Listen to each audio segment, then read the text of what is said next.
पहले बता दूं, अभी हम हैं अहमदाबाद में प्रेसिडेंट होटल। यहाँ से हम चलेंगे 5000 साल पुराने गुरुकुल में, और अब वो सब सीखोगे जो अभी आपने सुना है ना, उसकी जड़ क्या है, और जड़ के भी वो लगी हुई गहराई से गहराई वाली मिट्टी, जब आप उसे छुओगे अपने माथे यानी कि अपनी चेतना से उसे अस्तित्व में लेकर के आओगे, तब आपको पता चलेगा कि जो हम यहाँ इतने मतलब सुबह से लेकर के अब तक जो हमने सुना है, असल में उसमें कुछ न कुछ छूटा है। लेकिन हमारे अंदर वो प्रश्न उठे ही नहीं। क्यों नहीं उठे? क्योंकि प्रश्न के लिए भी आपके अंदर चेतना का होना जरूरी है, तभी आप प्रश्न कर पाओ। अभी आषाढ़ का महीना चल रहा है, गौर से सुनना। मेरा आज का विषय था कि किस तरह से आप तंत्र को हीलिंग में प्रयोग कर सकते हैं, तंत्र को हीलिंग में प्रयोग कर सकते हैं। अभी आषाढ़ का महीना है, जगन्नाथ जी का सब लोगों ने रथ यात्रा देखी। उसकी खासियत क्या है? वहां मटके हैं जिनमें भोजन पकता है, नीचे आंच दी जाती है, अग्नि जलती है, लेकिन ऊपर के मटके में पहले खाना पकता है। अरे बात समझ में? ये उड़ीसा है।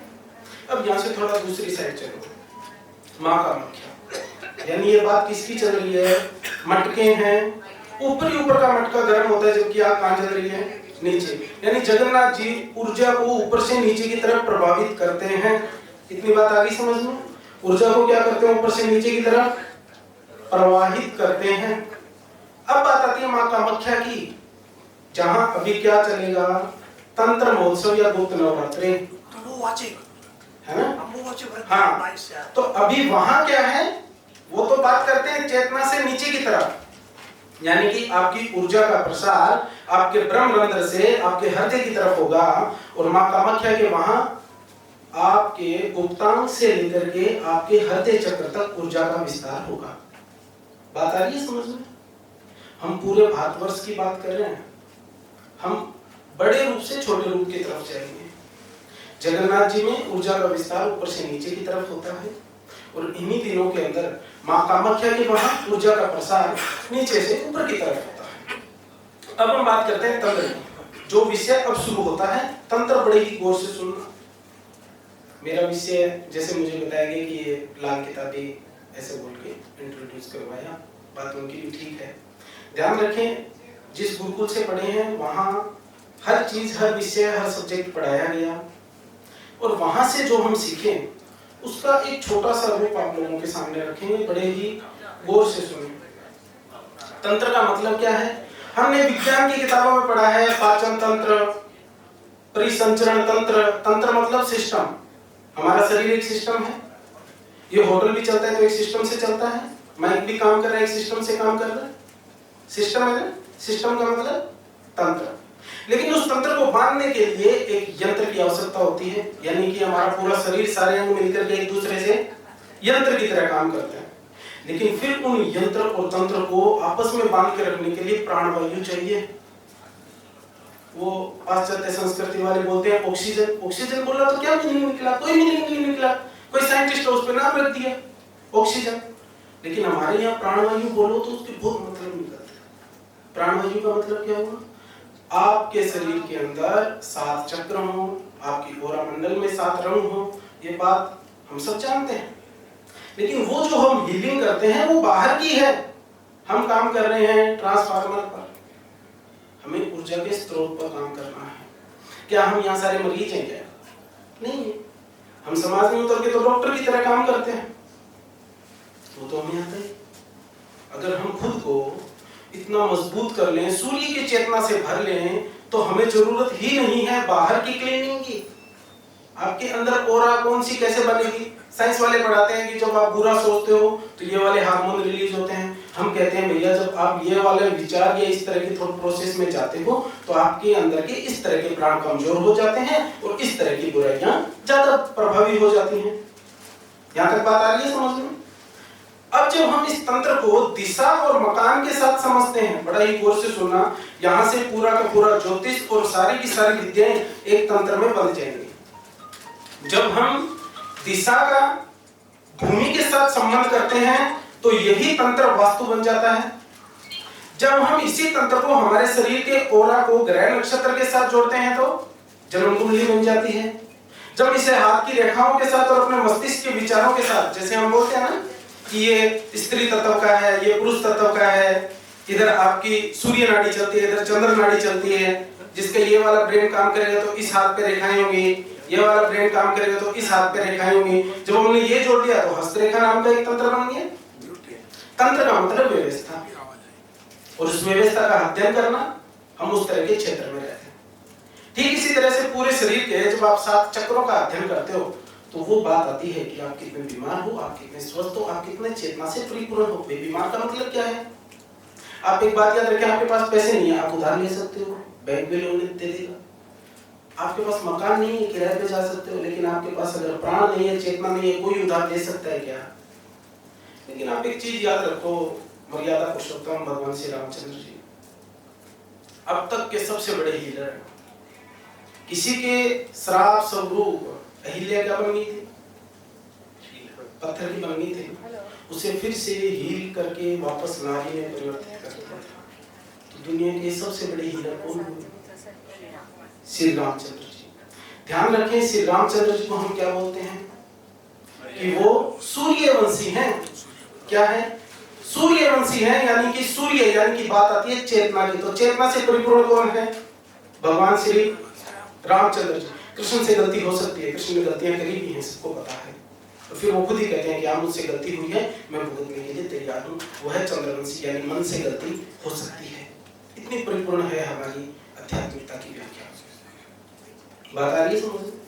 अब बात करते हैं कि जब हम खुद डॉक्टर बन के किसी को हील करने निकलते हैं, हीलिंग कितनी पुरानी है? नाम लिया है कितनी पुरानी? जब हमारे ऋषि मुनि यात्रा पर निकलते थे, गांव-गांव नगर-नगर भ्रमण करने के लिए, किसी इंसान को आशीर्वाद दे दिया, उसके काम बन गए, क्या किया? हीलिंग ही किया। अब एक बात और आती है, सुबह से पानी पी रहे हैं, पिला रहे हैं, पर पानी क्यों? आपके दिमाग में सबसे ज्यादा क्या है? आपके दिमाग में सबसे ज्यादा घर परिवार की, जन्म लिया तब से अब तक की कुछ बातें हैं। किस में स्टोर है? सिर्फ दिमाग के अंदर तो पानी है, कोई दूसरा एलिमेंट है क्या? नहीं है। और पानी ने क्या कर रखी है? आपकी सारी मेमोरी, सारी चीजों को ग्रहण कर रखा है। यानी पानी के अंदर किसी भी प्रकार की चीज को याद रखने की क्षमता है। इसीलिए जो स्टूडेंट है, या आप लोग भी अगर पढ़ते हैं, आपको याद नहीं होता, कम याद रहता है, पानी पी के बैठ जाओ। दूसरी चीज, बात चली थी शेषनाग और वासुकी की। तो शेषनाग का मतलब होता है कि जब पूरी पृथ्वी के अंदर विनाश आता है, जल से ही आता है, तब एक ही चीज शेष बचती है, वो है शेषनाग, यानी कि सर्प, भगवान श्री विष्णु के जो सेव है। तो इसका मतलब ये हुआ कि जो आज हम लोग पानी पी रहे हैं, वो उस युग में भी था, सतयुग में, और आज भी है। इसका मतलब है कि पानी के अंदर युगों युगों की सारी चेतना है। क्या समझे? जल देवता के पास युगों युगों की सारी चेतना है, और चेतना बिखरी हुई चाहिए कि स्थिर चाहिए? स्थिर चाहिए। इसीलिए कहाँ जाओ? कैलाश। कहाँ जाओ? क्योंकि वहां जमे हुए रूप में स्थिर चेतना है, और स्थिर का मतलब क्या है? चेतना है। ठीक है, अब हम बात करेंगे, बहुत सारे प्रश्न आप लोगों ने दिए हैं, उन पे बात करेंगे। देखिए, सबसे बड़ी चीज है कि जो भी स्त्री सुहागन है, वो श्रृंगार करती है। उसका श्रृंगार करना, उसके पति की रक्षा करना एक तरह का तंत्र है। तंत्र है कि नहीं? हाँ, ये तंत्र है। आप ना करके देखो, एक महीने आपको रिजल्ट पता चल जाएगा। जितने भी लोग यहाँ शादीशुदा बैठे हैं, उन्हें पता है कि वो जैसे ही अपनी बारात को अपने ससुराल के एरिया में लेकर के जाते हैं, वहां जाते ही नारियल को तोड़ते हैं गाड़ी से, है ना? वो भी एक तरह का तंत्र है। जब आप नई गाड़ी लेते हो, गाड़ी के टायर के नीचे नींबू लगाते हो, वो भी एक तरह का तंत्र का प्रयोग है। अब आप यूं देखो कि हम कैसे इस चीज के मास्टर बन सकते हैं। योग, ध्यान, धारणा, समाधि, ये सारी चीजें हमारे यहाँ बताएगी। लेकिन जब आपके रोम रोम से सूरज जैसा प्रकाश निकले, रोम रोम से सूरज जैसा प्रकाश निकले, और सारी की सारी चेतना, मैंने अभी कहा कि इस जल देवता के पास क्या है? सारी चेतना पहले से है। अब गलती कहाँ करते हैं? मैंने फिजिक्स पढ़ी, तो वो सिर्फ फिजिक्स वाली जागृत हुई। और बहुत सारे ऐसे लोग हैं जिन्होंने फिजिक्स पढ़ी, छोड़ दी, फिर राजस्थानी पढ़ी, फिर छोड़ दी, फिर पंजाबी पढ़ी, फिर जाके भूगोल पढ़ी। उनको चारों आते हैं, उन्होंने चारों को जगा दिया। हमारे वाले ये नहीं करते थे। हमारे वाले ध्यान मेडिटेशन में बैठते थे।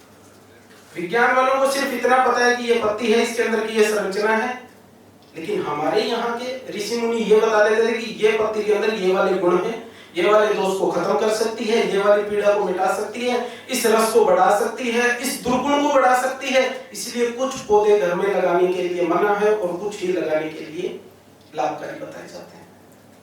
यानी जो हम बात करते हैं सत, रज और तमस की, वो हर तत्व में है। और हम क्या करते हैं, हीलिंग करके तमस को घटाने का काम करते हैं।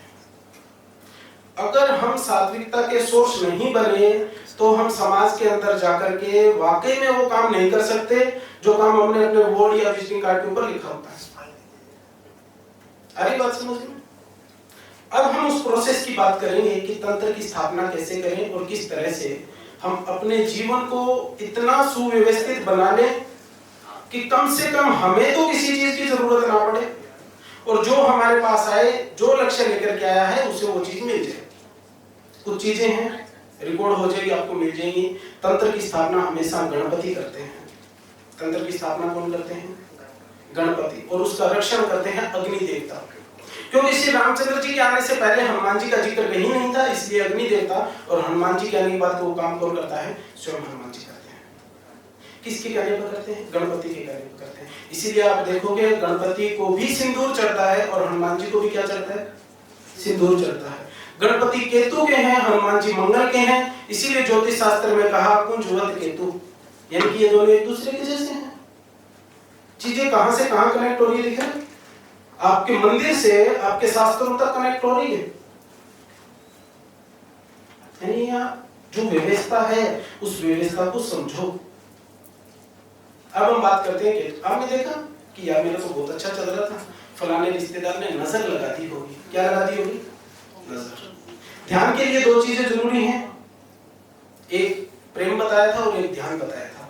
जब आप प्रेम में होते हो चीजें आपको रंग बिरंगी दिखती है। कैसी दिखती है? रंग बिरंगी दिखती है। दुनिया कलरफुल है, नहीं भी है तो उसको दिखेगी जिसको प्रेम हुआ है। सीधी सी बात है। और जब आप ध्यान में जाते हो तब आपको दुनिया ब्लैक एंड व्हाइट दिखती है। क्यों दिखती है ब्लैक एंड व्हाइट? क्योंकि तब आप आंख बंद करके बैठ जाते हो और आंख में कितने रंग हैं? दो ही रंग हैं। अब दूसरी चीज सुनना, ब्लैक एंड व्हाइट से रंगीन से कनेक्ट करके मैं आपको लेके जाना चाहता हूँ एक प्लेनेटरी सिस्टम पे जिसको हम बोलते हैं केतु। और केतु का मतलब ही है मंगल, और गणपति जहां से तंत्र की स्थापना होती है वो आपका मूलाधार चक्र है। अरे बात समझ में? क्या है आपका मूलाधार चक्र है। अब यहाँ से एक चीज देखेंगे, आपने अभी एक नाम सुना होगा अरंडी का तेल, बहुत चमत्कारी, शरीर की मालिश ये वो। अरंडी का किसी ने बीज देखा? कैसा होता है?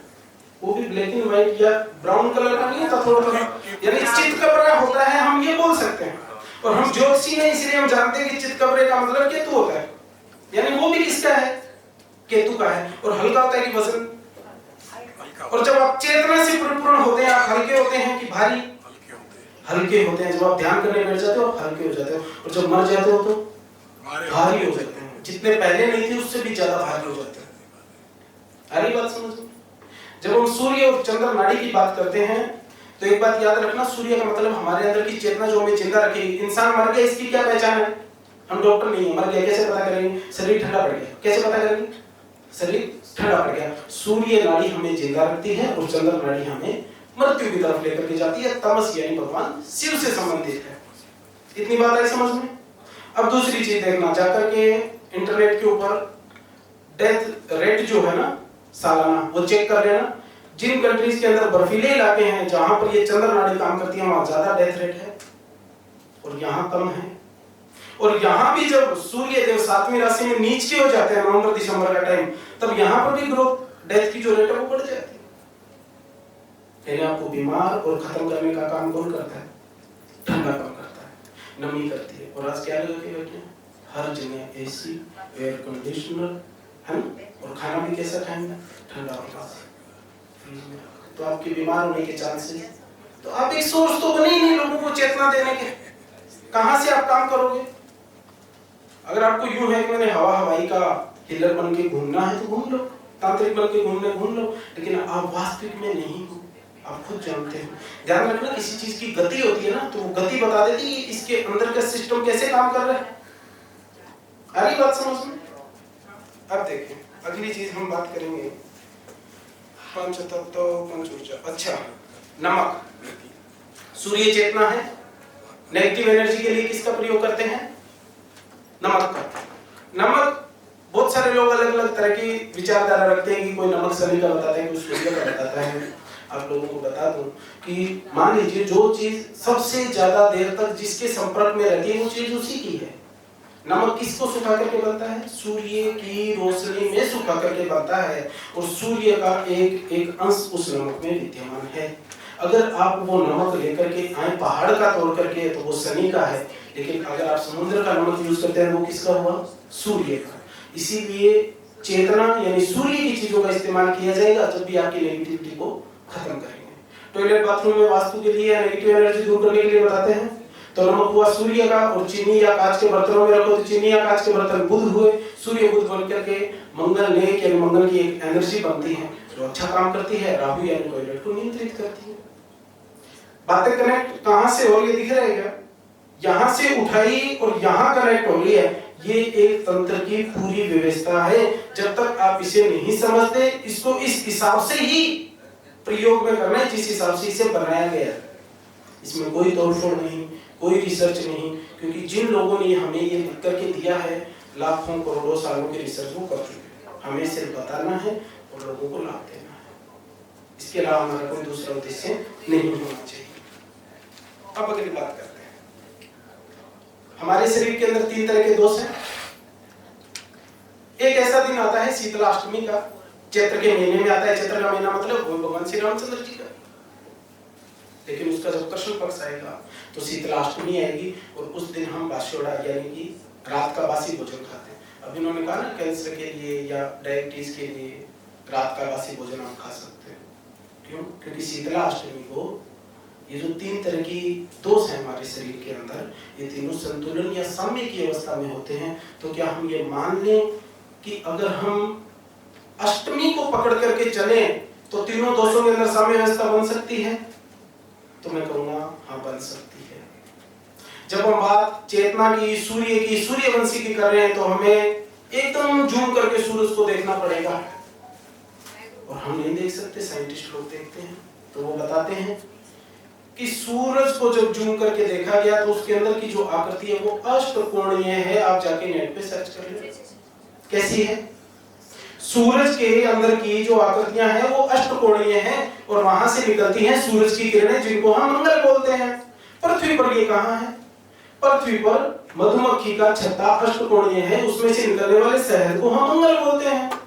वहां संपूर्ण सृष्टि के लिए व्यवस्था है कि अष्टकोणीय से किरणें निकलेंगी मंगल की, और यहाँ हमारे लिए व्यवस्था है कि मधुमक्खी के छत्ते से शहद निकलेगा अष्टकोणीय धातु से। यही अष्टकोणीय आकृति भी चमत्कारिक है, तभी तो सूर्य देव ने स्वयं अपना रखी है, या चेतना का सोर्स है। तो आप मंदिरों में जाएं और मंदिर की मूर्ति के सामने खड़े होकर के एक बार छत को देखें, ऊपर अष्टकोणीय व्यवस्था दिखेगी, यानी वो भी क्या है? चेतना का केंद्र है। वहां अष्टकोण अष्ट देवी के रूप में है, यानी देवी के बिना आप किसी भी तरह की चेतना की बात नहीं करें। जब हम देवी के नवरात्रे रखते हैं ना, तो नवरात्रे में हम लोग छुआरे लगाते हैं, वो भी एक तंत्र का प्रयोग है। आप दिया जलाते हो वो तंत्र का प्रयोग है। लेकिन अब हम गलती क्या करने लगे? मार्केट में पूजा का 200-300 रुपए किलो वाला घी लेकर के, और जो जानवरों की चर्बी है, मामला खत्म। आप कुछ नहीं कर रहे, आप नेगेटिविटी कर रहे हो। इससे अच्छा कुछ मत करो। इससे अच्छा राजस्थान में हमारे तिल बहुत होता है, सफेद तिल ले गया, उसका तेल निकालो, वो जलाओ। उससे अच्छा कम से कम केतु की एनर्जी वाली चेतना तो आएगी उस नेगेटिविटी से। दूसरा, जैसे आप लोगों ने कभी देखा गाड़ी के अंदर एक ऑरेंज कलर के रबड़ के हनुमान जी लटके होते हैं, पहाड़ उठे, हनुमान जी का वो रूप है क्या? या उनकी वो जगह है क्या? उनको वैसे पूजा जाता है? सिंदूरी कलर का नहीं लगाना, हमें मंदिर में जाकर के मूर्ति को सिंदूर लगाना है, और मंगल और गणपति के साथ हमें वहां पर तंत्र या यंत्रों की स्थापना करनी है। ध्यान रखें क्या कहना चाहता हूं। आपको जो भी अपने आसपास वैदिक व्यवस्थाओं से संबंधित खराबी दिखते है उसको तुरंत लगा दो। जैसे रुद्राक्ष पहन रखे हैं, जब आपकी उम्र 50 साल की हो जाए, आप कहते हो कि मुझे रुपया पैसे ये वो चीजें नहीं चाहिए, मुझे सिर्फ दुनियादारी से छुटकारा, तो आप रुद्राक्ष पहन सकते हो। रुद्राक्ष क्या है? भगवान श्री शिव के आंसू है। क्या भगवान श्री शिव के आंसू या दुख धारण कर सकते हो क्या? शिव के तो निपटते ही, शिव के धारण करोगे हैं? तो बात क्या आती है, हम किसी के आंसू धारण नहीं कर सकते, पी सकते हैं। तो रुद्राक्ष एक तरह की औषधि है जिसे आप पानी में गर्म करके पी सकते हो। अब बात आती है कि हम खुद को किस तरह से एक जनरेटर से एक पावर हाउस बनाएं। विषय तो यही है, और यही विषय सबसे ज्यादा गंभीर है। अगर आपको मार्केट के अंदर 5-6 चीजें बताता हूँ वो मिल जाए तो आप ले आए, और उनके अंदर एक बहुत ही तारतम्यता वाली चीज ये है कि जो परमात्मा है वो ना लिक्विड है, ना द्रव है, ना ठोस है। वो क्या है? आप जैसा समझो वैसे ही तरल। आप देखोगे एक है श्यामा तुलसी, जिसके अंदर की पारा होता है। क्या होता है? पारा होता है। आप हरिद्वार का पानी लेकर के आ जाओ, गंगा जी के अंदर भी क्या है? मरकरी यानी पारे की मात्रा मौजूद है। आप तीसरी चीज देखो रुद्राक्ष, चौथी चीज देखो गाय का घी, और पांचवी चीज देखो धतूरा।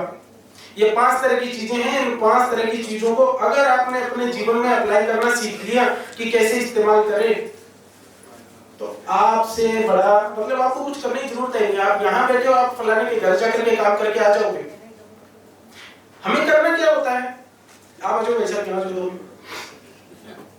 और इधर मुंह करके बैठो। सिंपल सा बता, हमें करना क्या होता है? हमें करना क्या होता है? फिर तो गायब ये यहाँ पर हमारे यहाँ क्या है? चक्कर बने हुए हैं। हमें क्या करना है? यहाँ से ऊर्जा ऊपर की तरफ जानी चाहिए। हमारा इसके अलावा कोई और मोटिव है क्या? इसके अलावा कोई और मोटिव है क्या? नहीं है। तो हमें सिखाया यह जाता था गुरुकुल के अंदर कि भैया तुम उठोगे 3:30 से लेकर के 5 बजे के बीच में। मैं 10th क्लास से गया गुरुकुल, तो वहां जाके क्या बता दिया? 3:30 साढ़े 5 बजे के बीच में उठो और ध्यान मेडिटेशन करो, क्योंकि इस टाइम इस प्रकृति का नॉर्थ ईस्ट डायरेक्शन एक्टिव होती है, पृथ्वी तत्व कम एक्टिव होता है, तो तुम्हारी ऊर्जा नीचे कम जाएगी, ऊपर की तरफ ज्यादा उठेगी। मैंने मान लिया, मैंने पढ़ लिया, लेकिन मैंने उसको पूरा पढ़ा। पूरा पढ़ने का मतलब मैंने दोपहर भी पढ़ी। दोपहर का मतलब कि 12 बजे से लेकर के 2 या 2:30 बजे तक पृथ्वी तत्व बहुत ज्यादा एक्टिव होता है।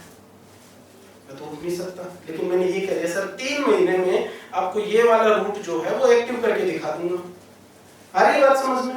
एक्टिव होने के बाद किस तरह के सिम्टम्स होते हैं वो हमारे गुरुजी बड़ी बातें जानते थे। करना क्या है? कुछ नहीं करना। अभी ऐसे हो, उल्टे हो जाओ, यानी कि पैर ऊपर से नीचे। भैया आप शीर्षासन कर सकते हो ना दोपहर में? है पहले आप ध्यान करके इस ऊर्जा को ऊपर की तरफ पुश कर रहे थे। ग्रेविटी 0 था, सुबह 3:30 से 5:30 का टाइम था। अब मैं दोपहर में कर रहा हूँ, मैं कुछ नहीं कर रहा, ग्रेविटी खुद ही कर रही है खींच रही। उस टाइम तो ज्यादा होगी ना, दोपहर के अंदर तो ग्रेविटी ज्यादा होगी। मैं शीर्षासन करने लग गया तो ऊर्जा तो अपने आप यहाँ से इधर आएगी कि नहीं आएगी? हमारा मोटिव क्या है? इस चेतना को ऊपर की तरफ लेकर के जाना। उल्टे पुल्टे हो, किसी ने बैठा कर पलाती मार के बैठो, नहीं आप शीर्षासन नहीं कर सकते। इस बोतल में पानी है, मैंने इधर लेके आने की जरूरी है क्या? यूं रख के यूं करूं, मैं यूं भी तो कर सकता हूं। मैंने वही किया। और इसका इफेक्ट क्या है? ध्यान रखें, मैंने अभी कहा कि सूर्य की चेतना, सूर्य की किरणों का रंग कैसा है? सुनहरे रंग की है। आप जो खाना खा रहे हो उसका रंग भी कैसा है? जो पाचन का रस बनता है उसका रंग भी सुनहरा ही है। आपके शरीर में पैंक्रियाज यानी बृहस्पति बोलते हैं, उसके अंदर जाकर के स्टोर होता है। वहां से बृहस्पति पूरी मंगल की आर्मी यानी पैंक्रियाज में से रस को निकालता है, पूरे शरीर के अंदर डोनेट करता है, और उसके बाद धीरे धीरे वो आयरन के साथ मिलकर के क्या बन जाता है? मंगल यानी कि रक्त बन जाता है। लाल रंग आयरन की वजह से होता है। मंगल का असली रंग तो वही है जो सूरज की किरणों का था। अब आप एक चीज कनेक्ट कर लेना कि सूरज की किरणों का रंग सुनहरा है, हमारे शरीर के अंदर भोजन बनता है उसका रंग भी कैसा है? सुनहरा है। और जो गाय का घी है उसका रंग भी कैसा है? सुनहरा। यानी तीनों के अंदर चेतना क्या है? भरपूर है। आपको नहीं मिलेगा गाय का घी, मेरे से नंबर लेना ना, मैं बता दूंगा कि वहां पे मिलता है, वहां से ले लो। लेकिन ये बाकी चीजें आपने घर में नहीं जलानी जो डुप्लीकेट है, जो किसी भी तरह की जानवर की चर्बी से बनी हुई है। इस चीज का खास ध्यान रखें। अब हम बात करते हैं कि ये चेतना का प्रयोग हम कहां देख सकते हैं? 5 मिनट और लूंगा। देखिए आपने एक काम किया, चेतना का मतलब क्या है? शरीर की हड्डी टूटी, शरीर का कोई अंग टूटा। आप लोगों ने कभी ये देखा है कि एक पेड़ से हमने डाली काट ली, फिर उसको एक विशेष व्यवस्था के द्वारा हमने गमले में लगाया कुछ दिन, जिसको हम कलम लगाना बोलते हैं, करते हैं ना ये प्रयोग। तो लेकिन एक चीज और करते हैं, उस कलम के ऊपर का हिस्सा गाय के गोबर से ढक देते हैं। करते हैं कि नहीं? करते हैं। अब बताता हूं कि अगर आप ये कर सको तो कर लेना। सबसे ज्यादा चेतना के लिए आपके अंदर सत्व रज तमस तीनों का संतुलन होना चाहिए। मेरे को कोई माला पहनाए तब भी मैं वैसा ही हूँ, मेरे को गाली दे तब भी वैसा ही हूँ, मेरे को कोई वाह लूटे और कोई पढ़े तब भी मैं उसके लिए वैसा ही हूँ। ये सत्व रज तमस तीनों के अंदर क्या है? संतुलन है। गाय आपको क्या देती है? कामधेनु। आप जो मांगोगे वो दे देगी, यानी ये राजसी है। कैसी है? लेकिन सूर्य कैसा है? सात्विक। कैसा है? इसी सूर्य को क्या हम सूर्य नारायण कहते हैं? क्या सूर्य नारायण कहते हैं? इसीलिए नारायण से संबंधित हुआ, चेतना का कारण बना। दूसरी चीज जब हम चंद्रमा की बात करते हैं, शिव से संबंधित, वो तमस का कारण हुआ। क्या शिव हमें मारने का काम करते हैं? नहीं, हमारे अंदर की नेगेटिविटी, खराब सोच को मारने का काम करते हैं। इसलिए वो कहते हैं 2 मिनट तेरी तस्वीर टिका करके बैठ जा और उसके थोड़ा ध्यान योग कर, ताकि तेरे अंदर क्या है? सद्बुद्धि। आ रही बात समझ में? अब हमें क्या करना है? गुरुकुल के अंदर एक खास प्रक्रिया होती थी, वो आप लोगों को बता रहा हूँ, बड़ी गौर से सुनना। भगवान श्री कृष्ण ने कहा है कि जितने भी अनाज है उन सब में मैं जो हूँ। क्या हूँ? जो। आपने जो, एक चीज और है, जैसे किसी के घर में कोई डेथ हो जाती है तो 12 या 13 दिन के बाद उनके आंगन के अंदर जब तक गाय की बछिया को नहीं बांध देते तब तक उस घर में से कोई भी शुभ कार्य नहीं होता। ध्यान रखना, गाय की बात नहीं कर रहा, गाय की बछिया। गाय भी हो सकती थी, लेकिन गाय ने बच्चिया को जन्म दिया या गाय ने संभोग करके उत्पन्न पैदा किया कोई संतान, तो वो ब्रह्मचार्य नहीं है ना। तो हमने बच्चिया ली जिसमें क्या है? पूर्णतः ब्रह्मचार्य है। आ रही बात समझ में? और बच्चिया तो किसकी हुई? केतु की। ब्रह्मचार्य भी किसका? केतु का। मरते हुए इस घर में मातम भी किसने दिया? केतु ने। लास्ट में पवित्र भी कौन करेगा? आगे ना बात समझ में? इसको हम देते हैं जो, यानी भगवान श्री कृष्ण के जो केतु का सबसे बड़ा एग्जाम्पल है कि किस तरह से दुनिया के और अपने जीवन के हर एक रंग से परिचित होकर के आपने अपने जीवन को बड़ी शानदार ढंग से जीना है, ये श्री कृष्ण ने बताया। इसके बाद आप उस बच्चिया को जो दो, लेकिन जो के साथ 1 या 2 मुट्ठी अनाज या किसी तरह का घास दे सकते हो। अनाज एक ही जगह, ध्यान रखना, जो, उसके साथ आप किसी तरह का घास उस बच्चिया को दे सकते हो। अब जब वो गोबर करेगी, बच्चिया जब गोबर करेगी, उस गोबर को उसी बच्चे के गोमूत्र से धो लेना और अनाज एक तरफ निकाल लेना। अनाज को पीस करके फिर वो खाना आप खाओ। अनाज को पीस करके, ध्यान रखना, बछिया को जो दिया, घास दिया, उसने जो गोबर किया, उसमें से फिर उसी अनाज को निकाल करके पीस के हमने उसकी रोटी बना करके खा ली। और वो जिस गाय की बछिया, उसी गाय के दूध के साथ। ये आपके अंदर एक शानदार सात्विकता की व्यवस्था को पैदा कर देगी। अब आप क्या बन जाओगे? सात्विकता के जनरेटर या पावर हाउस बन जाओगे। क्या बन जाओगे? जनरेटर या पावर हाउस बन जाओगे, क्योंकि जो से आपके अंदर कृष्ण आया, गाय से आपके अंदर रज आया, और गोबर है क्योंकि वो मल है, तो आपके अंदर तमस आया। तीनों का संतुलन आया कि नहीं आया? तीनों का संतुलन है कि नहीं? अब एक बात याद रखना, ये जैसे हमारा शरीर है, ठीक है, इसके कितने हिस्से? 2 हिस्से। किसके जैसे? अखरोट के जैसे। हमारे नितंब के भी कितने हिस्से? 2 हिस्से। यहाँ एक ब्रह्मरंध्र है जहां से पूरे शरीर की सात्विकता बाहर निकलती है, और मल द्वार से पूरे शरीर की मल यानी गंदगी बाहर निकलती है, और बीच में नाभि जोन, दोनों का क्या है? बैलेंस पॉइंट है। आप तंत्र यंत्री किस पे कर रहे हो? शरीर पे करो। पहले शरीर की व्यवस्था को समझो, तो जो कर रहे हो वो व्यवस्था ढंग से कर पाओगे। मेरे को यहाँ लाइट फिटिंग करने पहले पूछूंगा कि नहीं कि भैया यहाँ सरिया है कि दीवार है कि पत्थर है? पहले शरीर की व्यवस्था को समझो। जैसे यहाँ 2 हाथ हैं, नीचे 2 पैर हैं, यहाँ इसके 2 हिस्से हैं, तो नीचे नितंब के भी 2 हिस्से हैं, यहाँ ब्रह्मरंध्र है तो वहां मलद्वार है। तो हमें अपनी चेतना को ऊपर की तरफ लेकर के जाना है, और उसके लिए सबसे उत्तम मार्ग है ये आसार का जो भी चल रहा है। और किस तरह से वो आपको बता दिए एग्जांपल देकर के, जगन्नाथ जी और माता। अब एक लास्ट चीज, मां कामाख्या। हम बात करते हैं जब भी कालपुरुष कुंडली की 7th हाउस की बात करते हैं, तुला राशि की बात करते हैं। तुला राशि 7th हाउस का मतलब है हमारी जननेंद्रियां, यही मतलब बनता है। 7th हाउस का मतलब बनता है जहां से संतान उत्पत्ति हो, यानी कि फिर आ गया केतु। यानी कि जहां से हमारे शरीर से एक जीव उत्पत्ति के लिए बीज का निर्माण होता हो, यानी कि फिर आ गया केतु। सातवें घर को जमीन भी बोलते हैं खेती की, और उसमें क्या इंपॉर्टेंट है? खेती की जमीन में सिर्फ और सिर्फ बीज इंपॉर्टेंट है, लेकिन बीज के पालन पोषण के लिए कौन इंपॉर्टेंट है? शनि। इसलिए यानी कि मजदूर, तो सेवंथ हाउस में कौन उच्च हुआ? मजदूर, जिसके बिना बीज का कोई पालन पोषण नहीं कर सकता। चीजें एक बार फिर बता देता हूँ, सातवां घर, बीज, केतु, शनि, उच्च का यानी मजदूर। इतनी बात आई समझ में? इसी सातवें घर से संबंधित कौन है? मां कामाख्या, जिनके की जन्नाम की पूजा होती है। और केतु ही संबंधित है आपके तंत्र विद्या से। किससे संबंधित है? तंत्र विद्या से। आपके रंग बिरंगी दुनिया, यानी कि ये 7 चक्र, ये केतु से संबंधित है। इसके बाद हम बात करते हैं यंत्र की। यंत्र क्या है? मार्केट में 5, 10, 50 रुपए में किसी भी धातु पर बने हुए आपको मिल जाए, वो यंत्र नहीं है। हाँ, यंत्र क्या है? एक ब्रह्मांडीय व्यवस्था को एक पवित्र कागज या पन्ने पर या फिर भोजपत्र पर उकेरना, खास नक्षत्रों के अंदर, वो यंत्र है। अब यंत्र और तंत्र, इन दोनों को एक साथ बांध करके रखने का काम मंत्र करता है। कौन करता है?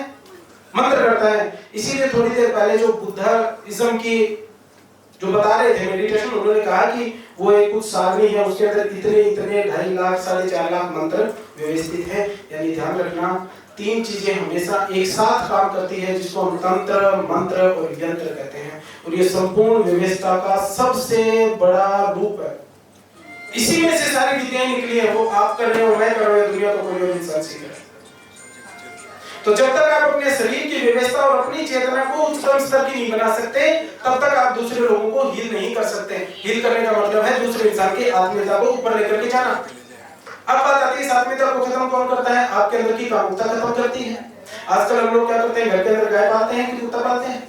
कुत्ता पालते हैं। और ये शास्त्रार्थ प्रमाणित है कि कुत्ते के अंदर सबसे ज्यादा कामुकता होती है। कुत्ते के अंदर सबसे ज्यादा कामुकता होती है। आपके घर में रहेगा, आपके अंदर और आपके बच्चों के अंदर कामुकता का विकास होगा। गाय के अंदर ये दोनों ही चीजें संतुलित अवस्था में होती है।